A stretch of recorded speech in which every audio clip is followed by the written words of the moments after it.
Okay, what we have here is our Model 258.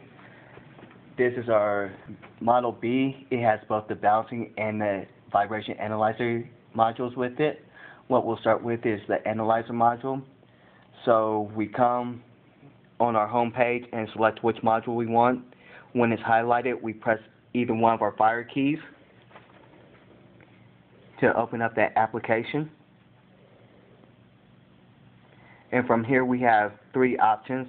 One is to set up a fresh new job. One is to recall the settings of a previous job. And the last is to review data that you've already recorded. We'll start with the setup. This right here allows you to set up what type of sensors you have. In this case we have accelerometers. What the sensitivity is that we want it at. For now we have 100. We also have the option of setting up what type of units we want to see on the y-axis. We have our acceleration in G's, acceleration in meters per second squared, inches per second, millimeters per second, vibration micrometers, and mils, along with time and ESP. We'll use mils for this one since that's what a lot of the companies use. Also, we have the ability to set up our X units, either in Hertz or CPM. For this example, we'll use CPM. And then we have the detection type, root mean square, peak, peak to peak, true peak, and true peak to peak. So we'll go ahead and pick our peak to peak. And we have the ability to set a high pass filter to filter out noise that we don't care about. We'll leave that at 2 Hertz. And our frequency range is the maximum amount that we'll look at. In this case, we'll put it at 3,000. This instrument right here is capable of 40,000 CPM, or 40,000 Hertz as the maximum. So we'll change this to 3,000. And the resolution, we can change that. We have 100, 200, 400, 800, 16, 32, 64, and 12, 800. We'll leave it at 400 lines because it's still high resolution, but it doesn't take as long to get the readings. And we have the next part that will be of interest is how we're going to view the signal, whether it's just spectrum, the graph itself, or if it's spectrum and phase angle. For the spectrum, you just use one channel. For the spectrum and phase angle, you'll have to use 2 sensors. Your second channel sensor will be used as a reference point. So in this case, we'll leave it at spectrum, and we'll start it.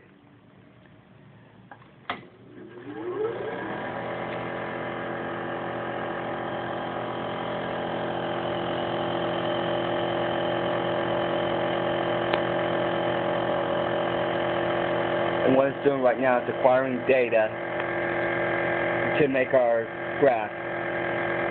If we press the 7 key, it will jump from the peaks so we can see at what frequency we have something and what the vibration is. In this case, at our running speed of 2580, we have 2.42 mils. So that lets us know that we have some vibration that we need to take care of, which is unbalanced because it's at our running speed. So we'll hit save. Save reading as. And in this case, we'll use today's date for our example.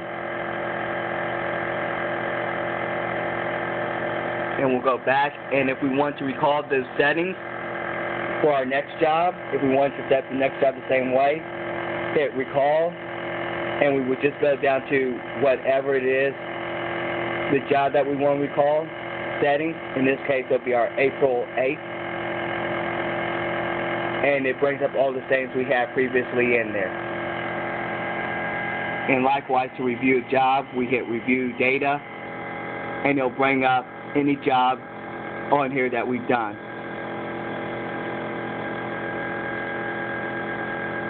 So what we'll do now is go to the balancing part of this.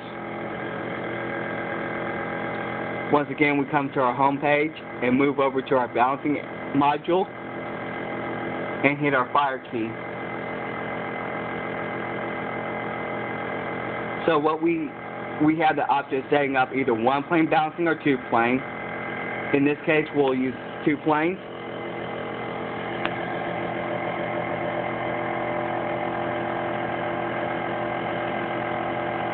And we're going to once again use the A to D mills because we have accelerometers and we want to change the readings to displacement. Our units in this case, we're going to use grams and inches as our length units. We have the option of how we want to count our angles. We're going to use against rotation. This means since it's rotating towards the wall, we're going to count the angles towards us. So what we'll do now is hit options, which will allow us to set up the rest of it. For our detection, we want peak to peak, so we get a forward and back, the whole forward and back motion. Our solution is going to be influence coefficients because we're using the trial weight method. And what we'll do now is set up our planes. Channel 1 is going to be plane 1. And we have our type, which is whether it's continuous, meaning we can put weight anywhere around, or if it's fixed, where we have fixed positions to put weight. So in this instance, we'll have continuous, and we'll set up the second plane the same way as we set up the first plane, except we'll have channel 2 for our second plane. If we did have an issue where one side was continuous and the other side was fixed, we can set up each plane independent of the other. So we'll hit apply, and we're ready to start. So it's asking us if we got our accelerometers on plane 1 and 2. We'll hit OK.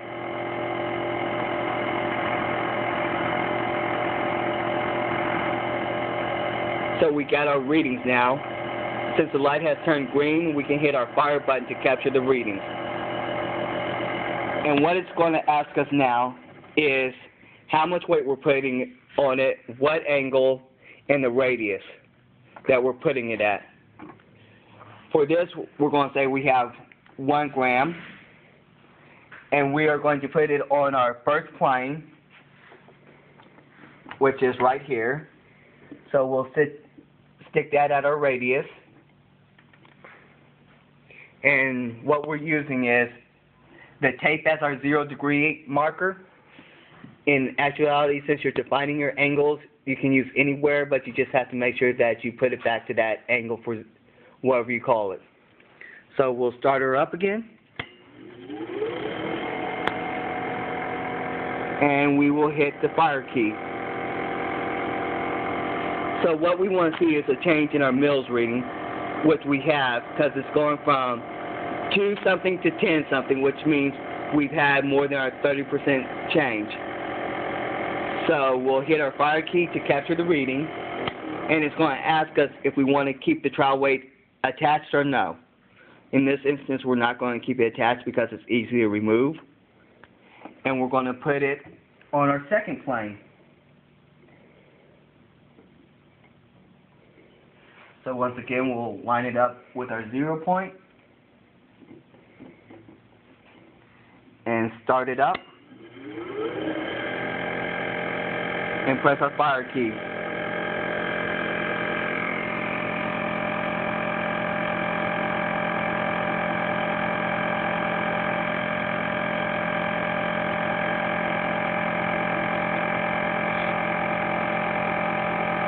So what's good now is getting it so that our readings settle.